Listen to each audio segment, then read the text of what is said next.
सारांश लेखन कसं लिहायचं, काय लिहायचं लक्षात आलंय प्रत्येकाला? हम्म. आज आपण जे दुसरा विषय शिकणार आहोत किंवा दुसरं जे रायटिंग स्किल शिकणार आहोत ते आहे कथालेखन. नाइन्थ मध्ये कथालेखन होतं, लक्षात आहे? Story writing. काय विचार करता रे स्टोरी रायटिंग मध्ये माणसाने विचारपूर्वक लिहावं वगैरे असा काही विचार विचार तर करा. हा, नाहीतर मार्क जाणार. थांबा, कथालेखन स्टोरी रायटिंग आहे ना बाळा, आपल्याला कंपल्सरी मध्ये येते. हम्म. हम्म. आता बघा, कथालेखन म्हणजे काय? कथालेखन म्हणजे काय हे आपल्याला 8वी पासून माहिती आहे. काय येतात? मुद्दे यायचे, सगळे पॉइंट्स लिहून यायचे आणि त्याच्यानंतर आपण कथा बनवून ती लिहायचो. आता कथा विचारण्याच्या पद्धतीत 10वीत बदल होतोय. आता सगळे पॉइंट्स लिहून नाही देणार. मोठे झालात ना तुम्ही, आता थोडं वेगळ्या पद्धतीने विचारणार. म्हणजे वेगळ्या पद्धतीने म्हणजे काय? तर कथा लेखनामध्ये तुम्हाला 4च शब्द देतील. 4च शब्द, त्या 4 शब्दावरून तुम्ही स्वतः कथा बनवून लिहायची.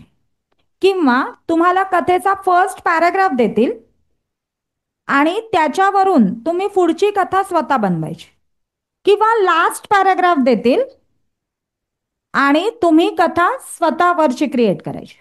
किंवा चौथा मेथड जी ट्रेडिशनल वे होता तुमचा तो, म्हणजे सगळे पॉइंट्स देणार आणि तुम्ही त्यावरून कथा बनवणार. आता बोर्डात यापैकी नक्की कुठल्या प्रकाराने विचारतील हे आपण सांगू शकत नाही, कारण आत्ता बोर्डाने हे 4ही प्रकार सांगितलेले आहेत की कथा लेखनासाठी 4 पद्धतीने कथा विचारली जाऊ शकते.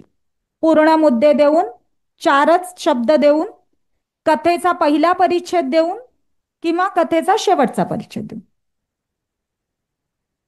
म्हणजे कथेमध्ये सुद्धा आपल्याला मेहनत करायची आहे. आता पूर्वी कथेमध्ये कसं होतं की आपली जर लँग्वेजवर कमांड असेल तर तिथले मुद्दे वाचून आपण ती कथा बनवू शकत होतो.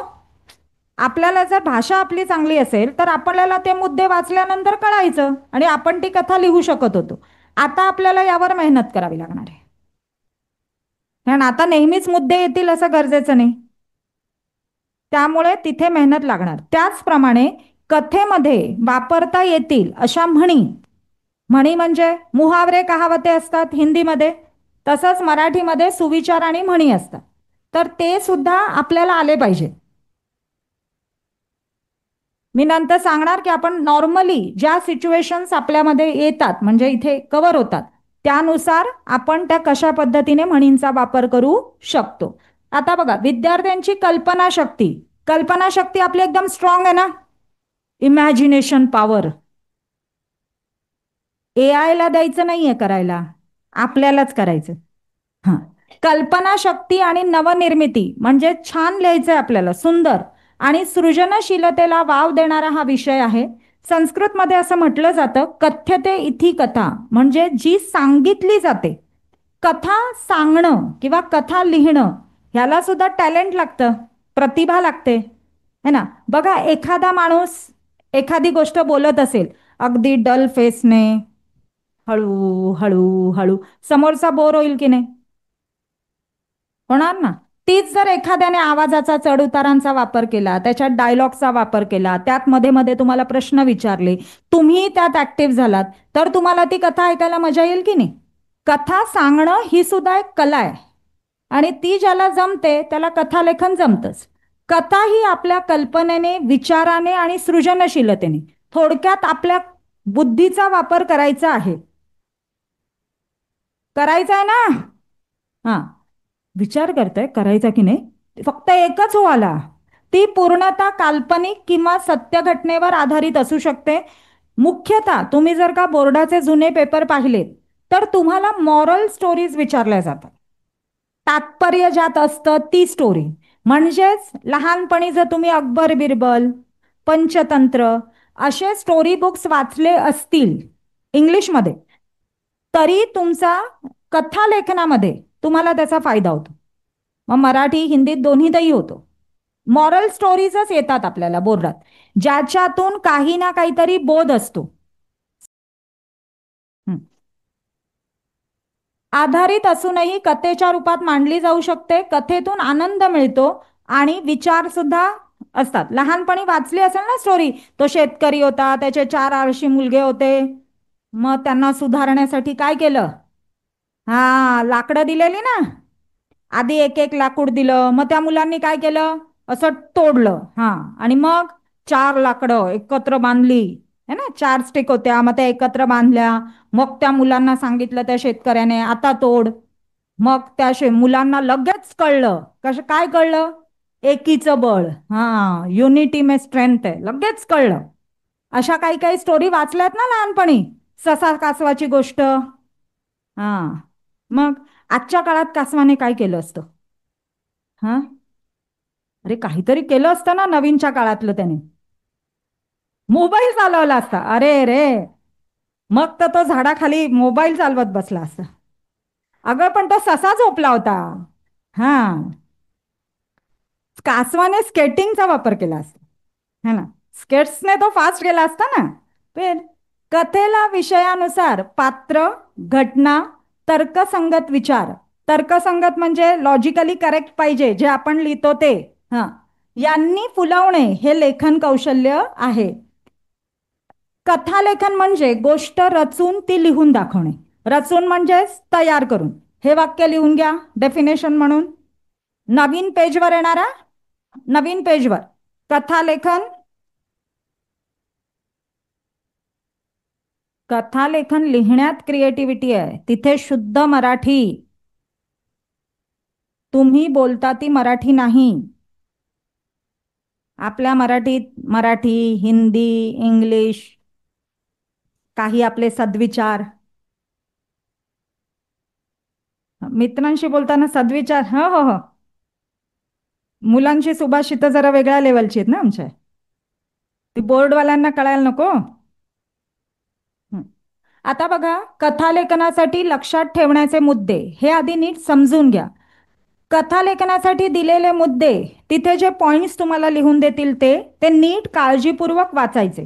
का वाचायचे?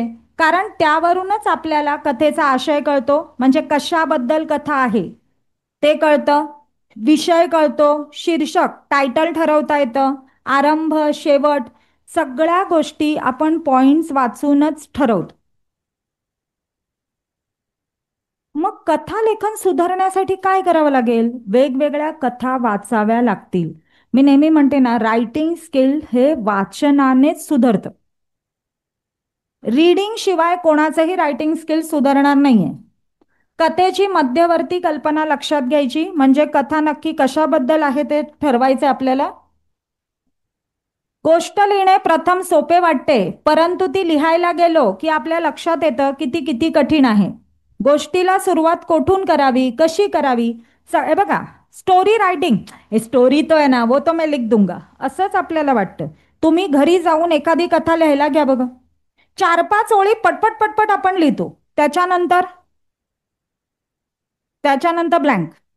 मग आपण विचार करायला सुरुवात करतो, आता काय लिहू याच्या पुढे, अरे एवढं काय लिहायचं, पण आपल्याला बोर्डात तर पूर्ण पेज लिहायचंय. म्हणून म्हणजे कसं आहे ना, रायटिंग स्किल्सला आपण लाईटली घेतो, आपल्याला वाटतं अरे वो तो मैं वहां लिख दूंगा, पण असं होत नाही ना प्रॅक्टिकली, मग आपले मार्क जाणार तिथे. कशी करावी याचा प्रथम मनात गोंधळ उडतो. अशा वेळी गोष्टीला सुरुवात करण्यापूर्वी ती प्रथम मनात ठरवायची. बोर्डाच्या परीक्षेत एवढा वेळ नसतो, आपल्याला खूप फास्ट डिसिजन घेऊन पटापट लिहावं लागतं. 3च तासाचा पेपर आहे ना, का अनलिमिटेड टाइम आहे? नाहीये ना.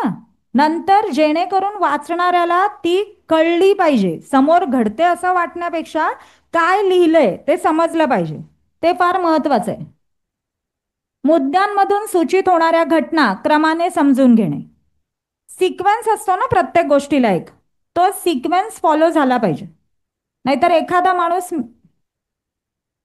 माणूस मेला असेल लिहाल आणि नंतर म्हणाल तो तिथे फिरत होता, गडबड होईल ना. हा, मग सुसंगतपणा येतो आणि कथा अधिक परिणामकारक होते. कथेचा आरंभ म्हणजे स्टार्टिंग ही आकर्षक असली पाहिजे आणि शेवट प्रभावी. प्रभावी म्हणजेच इफेक्टिव्ह पाहिजे. इन शॉर्ट, वाचणाऱ्याला वाचून वाटलं पाहिजे हा हे बरोबर आहे, करेक्ट आहे, हे जे लिहिलंय ना हे लॉजिकली करेक्ट आहे. जर इलॉजिकल असेल ना तर तुम्ही सांगा, तुम्ही मार्क द्याल का? तुमच्या समोर एक स्टोरी रायटिंग आहे, चेक करायचंय तुम्हाला, काहीही खरडलंय, काहीही लिहिलंय, आपण मार्क देऊ का? नाही देणार ना. मग तसेच चेकर सुद्धा माणूस आहे, तोही नाही देणार. कथा लिहिताना नेहमी काय वापरायचं आहे? भूतकाळ. कथा लिहिताना काय वापरायचं आहे? भूतकाळ. कारण कथा घडून गेली आहे ना. मग घडून गेलेली गोष्ट कशी काय? हा, म्हणून ती भूतकाळात जाते. आता याच्यामधून लिहायचं काय आहे? याच्यामधून हे लिहायचंय, पहिला मुद्दा आणि सहावा मुद्दा, फर्स्ट आणि sixth. First one and sixth one. मुद्दे नीट वाचा आणि कथा नेहमी भूतकाळात लिहा.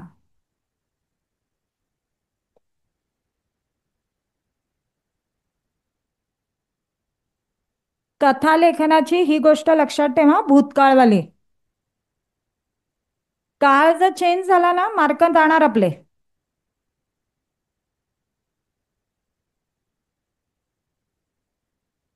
आणि ही गोष्ट लक्षात ठेवा, कुठला काळ वापरायचा आहे? भूतकाळ. बरोबर. चला, कथेमध्ये आवश्यकतेनुसार तुम्ही संवाद म्हणजेच डायलॉग्सचा वापर करू शकता, पण तिथे विरामचिन्ह टाकणं कंपल्सरी आहे. मग पंक्च्युएशन मार्क्स लागणार ना. मग सिंगल इन्व्हर्टेड कॉमा और डबल इन्व्हर्टेड कॉमा, ज्याची पण गरज असेल ते. कारण कथेमध्ये प्राणी असतात, कधी माणसं असतात आणि ती एकमेकांशी बोलतात ना. कथा अशी आठवते तुम्हाला कुठली? ती भिकारी आणि लक्ष्मी मातेची स्टोरी येते. त्यात तो भिकारी नाही लक्ष्मी मातेशी बोलत, मला वरदान द्या म्हणून. मग जिथे संवाद असतो तिथे कशाचा वापर करायचा आहे? विरामचिन्हांचा. कशाचा वापर करायचा? विरामचिन्हांचा. कथेत मधून मधून म्हणी आणि वाक्यप्रचार यांचा वापर करावा लागणार. निबंधामध्ये म्हणजेच लेखन विभागामध्ये, इन शॉर्ट, बातमी लेखन सोडून, बातमी लेखनात म्हणी वाक्यप्रचार नाही. हा, बातमी लेखनात सरळ साधी भाषा. बाकी सगळ्या रायटिंग स्किल्स मध्ये तुम्ही म्हणी आणि वाक्यप्रचारांचा वापर करू शकता. त्यासाठी आधी आपल्याला म्हणी आणि वाक्यप्रचार काय करावे लागतील? पाठ करावे लागतील. म्हणून म्हणी आणि वाक्यप्रचारांचा वापर करा. आता बघा, एखादी गोष्ट अति केली की ती फुकट जाते, असं म्हणताय अशा वेळेला आपण काय म्हणू शकतो? अति तेथे माती. योग्य मुद्द्यांवरून कथेला परिच्छेद. परिच्छेद म्हणजेच पॅराग्राफ. पॅराग्राफ कंपल्सरी आहे ना, आठवतंय? नाही नाही, असं लिमिट नाही, 3 किंवा 4 पारा इनफ. एकच पेज घ्यायचंय ना आपल्याला, A4 साईज बुकचा एक पेज जाऊ शकतो. पण बाळा, आपल्याला वेळ पण पुरला पाहिजे ना. आपल्याला सगळे रायटिंग स्किल त्या एका दिवसात लिहायचे. आपल्याला निबंध पण लिहायचंय, पत्र पण लिहायचंय, कथा पण आहे, वृत्तांत आहे, जाहिरात आहे, सगळं लिहून पण झालं पाहिजे ना. म्हणून काही काही मुलं बघा कधी कधी म्हणतात की आम्ही रायटिंग स्किल्सने पेपरची सुरुवात करू का? तर त्यांना मी नेहमी म्हणते की नका करू. का नका करू? आपण विचार करतो ना मग जास्त. सुरुवातीला आपलं माइंड फ्रेश असतं, मग आपण असा ना भरपूर विचार करत बसतो, अजून काय लिहू, अजून काय लिहू, अजून. पण त्यात पुढचा पेपर सुटेल ना. तुम्ही स्वतः आठवून बघा, जेव्हा तुम्ही पेपर लिहायला बसता तेव्हा तुमची बुद्धी जरा जास्त चालते ना. अरे असं होतं. बघा, परीक्षेच्या आदल्या दिवशी आपण किती धड्यांचं लर्निंग करतो फटाफट फटाफट. मग आधी तर आपण एक एक धडा संपत नसतो आपला, पण आदल्या दिवशी वाचून होता ना पटापट. हा, ते आपल्या डोक्याला सिग्नल जातो ना. हा, फास्ट करतो. तसंच बघा, पेपरच्या वेळेला जेव्हा आपण एखादा पॉइंट लिहायला घेतो तेव्हा त्याच्या संबंधित आपल्याला काहीतरी आठवायला लागतं ना. निबंध लिहिताना असं होतं की नाही? आपल्याला वाटतं की इथे मी पुढे काय लिहावं. ते शेवटी जेव्हा आपण लिहित असं आपली बुद्धी फास्ट चालते. सुरुवातीला आपण खूप विचार करत बसतो, आपला पेपर सुटू शकतो. पेपर फार मोठा आहे, 3 तासच आहेत. आपल्याला धड्याचं पण लिहायचंय, पोयमचं पण लिहायचंय, स्थूल वाचनाचं पण लिहायचंय, व्याकरण पण लिहायचंय, सगळे रायटिंग स्किल्स पण लिहायचे आहे ना बरंच. मग योग्य मुद्द्यांवरून काय पडायचंय? परिच्छेद. हे लक्षात ठेवायचंय, परिच्छेद आलेच पाहिजेत. इथून फक्त सेवन्थ आणि एथ हे तिन्ही मुद्दे लिहून घ्या. विरामचिन्हांचा वापर करा. दुसरी गोष्ट कुठली सांगितली आहे? म्हणी आणि वाक्यप्रचारांचा वापर आणि परिच्छेद. चला पुढे लक्ष. आता बघा, तुम्ही प्रस्तावना म्हणजेच लिहायला सुरुवात करताना काय काय करू शकता? तर स्थळाचं वर्णन करू शकता. म्हणजे एखादं जंगल होतं, एखादं गाव होतं, काय होतं, स्थळाचं स्पष्टीकरण देऊ शकता. ते गाव फार सुंदर होतं, तिथलं निसर्ग सौंदर्य अतिशय छान होतं. पात्र, त्याच्यात कोण कोण कॅरेक्टर्स आहेत त्यांची माहिती देऊ शकता. पात्रांचे नाते, म्हणजे त्याला मुलगा होता, त्याची एक बायको होती, त्याचा भाऊ होता, कोणीतरी असतील ना कथेमध्ये ते. आणि गुणवैशिष्ट्ये. गुणवैशिष्ट्ये म्हणजे तो काम करण्यात हुशार होता, आळशी होता, काम चुकार होता, असं काहीतरी आपण देऊ शकतो त्याला गुणवैशिष्ट्ये. मग काय, याने ते पॉइंट सुरू होण्याच्या आधी आपला एक पॅराग्राफ बनतो. हे का लिहायचं? आता त्या स्टोरीमध्ये जे पण पॉइंट्स दिलेले आहेत त्याचा आपण इथपर्यंत वापर केलाय का? नाही. आपण जर का फर्स्ट पॅराग्राफ साठी या गोष्टी वापरल्या तर आपला एक पॅराग्राफ तिथेच बनला ना. याच्यातून 5 ओळी तर बनणार ना. रामपूर नावाचे एक गाव होते, ते गाव अतिशय सुंदर होते. त्या गावाच्या जवळ एक नदी होती. त्या गावामध्ये समजा राम नावाचा एक माणूस राहत होता, एक व्यक्ती राहत होता. मग ते पात्राचे नाते, त्याला 4 मुलगे होते. समजा आपण ती शेतकऱ्याची स्टोरी लिहित असू तर मग त्याला 4 मुलगे होते, तो स्वतः अतिशय मेहनती व्यक्ती होता, पण त्याची 4ही मुले मात्र आळशी होती. म्हणजे त्या स्टोरीच्या पॉइंटच्या आधी आपली 5 वाक्य झाली ना तयार. कथा पूर्ण लिहायची ना आपल्याला, आपण फक्त पॉइंट टू पॉइंट लिहिलं तर आपली 1 पेजची स्टोरी होईल का? त्यासाठी आयडियाने जरा काम करायचं. मुख्य कथा 1 ते 2 परिच्छेदात लिहा. पहिला प्रस्तावना लिहा. प्रस्तावना म्हणजे आता मी सांगितले ते. त्यानंतर जे तुम्हाला पॉइंट्स दिलेले आहेत त्याचे 1 किंवा 2 परिच्छेद बनवा आणि शेवटचा 1 परिच्छेद समारोपाचा. एंड करणार ना आपण स्टोरी. कथेला शीर्षक देणं कंपल्सरी आहे. शीर्षक मीन्स टायटल आणि लास्टला तात्पर्य म्हणजे मॉरल ऑफ द स्टोरी. आता बघा, शीर्षक जेव्हा तुम्ही देणार जास्त मोठ्या अक्षरात नाही. ही वही आहे, वहीची एकच ओळ वापरायची, एकच ओळ. पण या एका ओळीत मोठ्या अक्षरात लिहायचं. टायटल जे पण तुम्ही देणार आहात ते टायटल 1 ओळीचा वापर करून मोठ्या अक्षरात लिहायचं. त्यानंतर 1 ओळ सोडायची आणि मग कथेला सुरुवात करा. कथा जिथे संपेल तिथे 1 ओळ सोडा, खाली तात्पर्य असं लिहा आणि मग पुढे तात्पर्य लिहा. याने तुमचं स्टार्टिंग आणि एंडिंग हायलाइट होईल.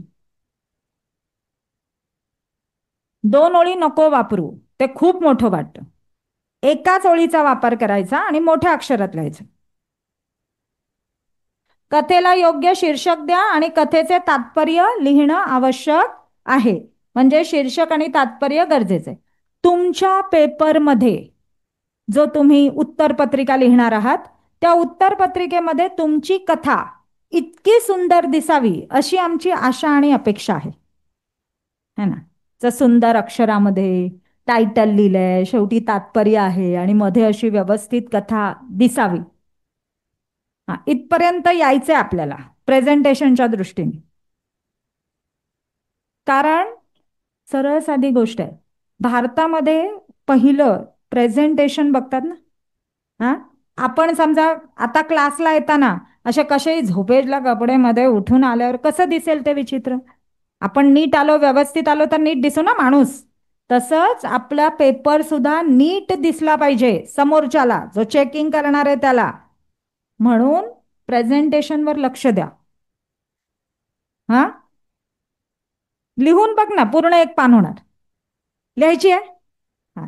लेक्चर नंतर बस लगेच लिहून घेते तुझ्याकडून. माझ्या बुकमध्ये आहे ते. कथालेखन मूल्यमापनाच्या नियोजित कृती म्हणजेच कथालेखन कशा प्रकारे विचारलं जाणार आहे. पहिलं म्हणा, मुद्द्यांवरून कथालेखन, शीर्षकावरून कथालेखन. शीर्षकावरून म्हणजे तुम्हाला अति तेथे माती किंवा करावे तसे भरावे, है ना, अशा पद्धतीचं टायटल देऊ शकतात. त्यावरून दिलेल्या शब्दांवरून कथालेखन म्हणजे चारच शब्द देणार आणि मग त्याच्यावरून लिहायचं. म्हणा, दिलेल्या शब्दांवरून कथालेखन. अपूर्ण कथा पूर्ण करणे. कथेचा पूर्वार्ध देऊन, पूर्वार्ध म्हणजे स्टार्टिंग, हा, उत्तरार्ध लिहिणे. उत्तरार्ध देऊन पूर्वार्ध लिहिणे म्हणजे एंडचा पॅराग्राफ देणार, आधीचं तुम्ही लिहायचं. या सगळ्यात ना ह्यात अवघड हे आहे. हा, तिथे बाकीच्या ह्याच्यात कसं आहे, शीर्षक म्हणजे एखादी स्टोरी जी आपण वाचलेली आहे ती आपण त्याला मॅच करू शकतो ना. आणि सगळ्याच म्हणींचा वापर होत नाहीच कथेमध्ये. नेहमीच्या ज्या काही ठरलेल्या म्हणी आहेत त्यांचाच वापर होतो. माझ्यावर म्हणा, विचित्रपूर नावाच्या राज्यात विचित्रवीर नावाचा राजा राज्य करीत होता. राजा फारच लहरी होता. लहरी म्हणजे काय रे? ए झोपाळू नाही. लहरी म्हणजे कधीही कोणताही निर्णय घेणार.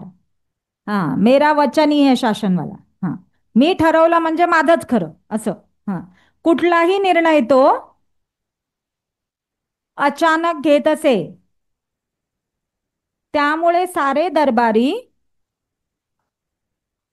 त्याला फार घाबरत. विचित्रवीर राजाकडे अनेक गुलाम होते. या गुलामांना तो खूप छळत असे. छोट्या छोट्या चुकांसाठीही तो गुलामांना जबर शिक्षा देत असे.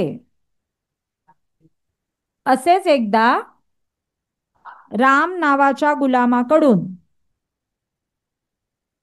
छोटासा अपराध झाला. झाले. विचित्रवीराने स्वभावानुसार त्याला फाशीची शिक्षा दिली. राम खूप घाबरला. त्याला तुरुंगाकडे घेऊन जात असताना राम सैनिकांना मारून पळून गेला. तो थेट रानात गेला. तेथे एका गुहेत त्याने लपण्यासाठी आसरा शोधला. पण हाय रे दुर्दैव, ती गुहा एका सिंहाची होती. मग सिंह काय म्हणणार? ये और स्वागत आहे, वेलकम वगैरे. हा, नाही नाही, सिंह बिचारा जरा आजारी आहे. म्हणा, थोड्या वेळानंतर सिंहाचे गुहेत आगमन झाले.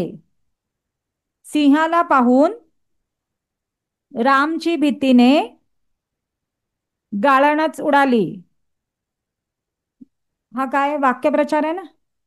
भीतीने गाळण उडणे म्हणजे खूप घाबरणे. त्याने पाहिले की सिंह एका पायाने लंगडतो आहे. कारण त्याच्या पायात काटा रुतलेला होता. तुमच्यावर असा प्रसंग गेला असतात का रे त्या सिंहाच्या पायातला काटा काढायला? नको. त्याने काढला पण. त्यामुळे सिंह वेदनेने व्याकुळ झाला होता. थोडी हिम्मत करून राम पुढे गेला आणि त्याने सिंहाच्या पायातील काटा काढला. बघा, शूरता, वीरता. अरे, सिंहाच्या जवळ जाऊन त्याच्या पायातला काटा काढणं साधी गोष्ट आहे का? सिंहाला बरे वाटले. त्याने रामला काहीही केले नाही. दुसऱ्या दिवसापर्यंत सिंहाची जखम बरी झाली होती. तो शिकारीला बाहेर पडला. थोड्याच वेळात रामचा शोध घेणारे सैनिक त्या गुहेपर्यंत आले. त्यांनी रामला पकडले व पुन्हा राजाकडे आणले. आता त्या राजाला राग आला असेल की नसेल आला? मी याला दंड दिला आणि हा पळून जातो काय? थांब तुला बघतो आता. नंतर संतापलेल्या विचित्रवीर राजाने त्याला भुकेलेल्या सिंहाच्या पिंजरात टाकण्याची शिक्षा दिली. राम खूपच घाबरला होता. तो ओरडून राजाची माफी मागत होता, पण त्याच्याकडे कुणीच लक्ष दिले नाही. ओरडणाऱ्या रामला सैनिकांनी पिंजऱ्यात टाकले. सर्वांना वाटले आत्ता सिंह रामला मारून खाणार. पण काय आश्चर्य, सिंहाने रामला मारणे तर दूरच, पण तो रामचे पाय चाटू लागला. वास्तविक हा सिंह दुसरा तिसरा कोणी नसून रामने ज्याच्या पायातील काटा काढून मदत केली होती तोच सिंह होता. सर्वजण हे दृश्य आश्चर्याने पाहत होते. तात्पर्य, उपकाराची फेड उपकारानेच करावी. म्हणजेच आपण दुसऱ्याला नेहमी काय केली पाहिजे? मदत. आपण शाल या धड्यात पण शिकलो ना, परोपकार करायचे की नाही करायचे? करायचे, हेल्प केली पाहिजे.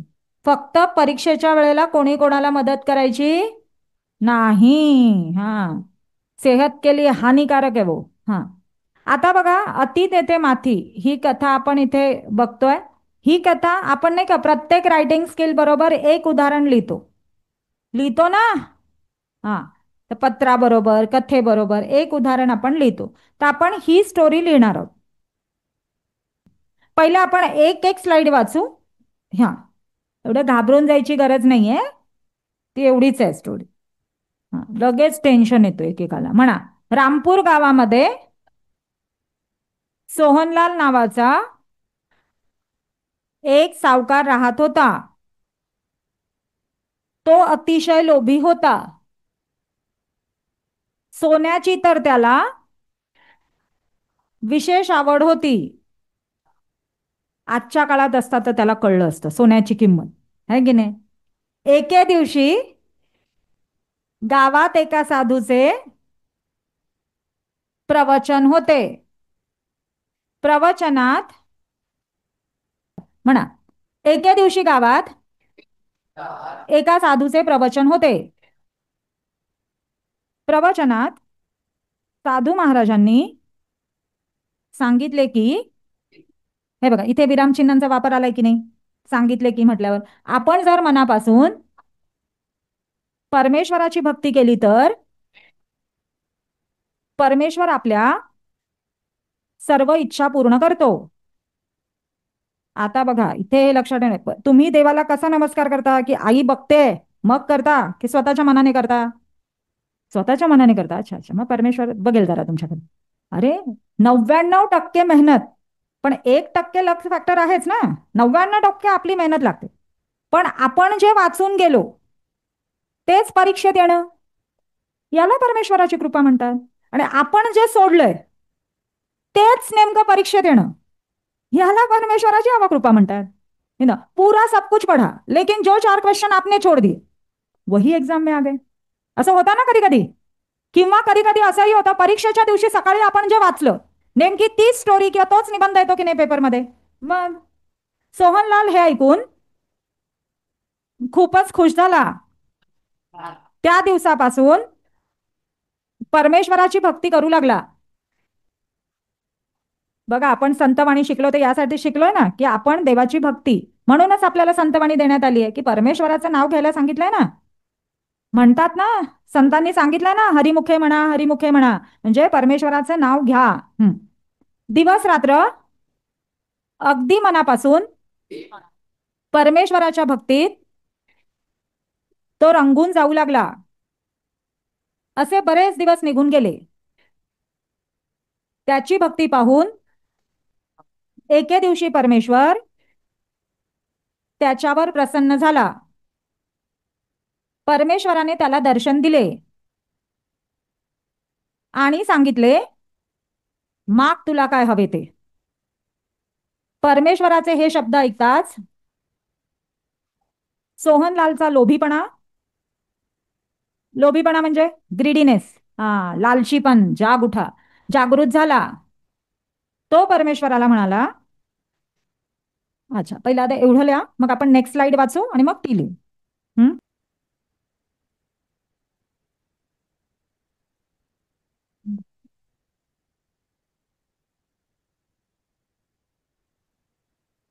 चला इथपर्यंत लिहून झालं. आता पहा, झोळीत भरपूर सोन्याची नाणी टाक. परमेश्वराने त्याची मागणी मान्य करताना त्यास सांगितले, नाणी जर जमिनीवर पडली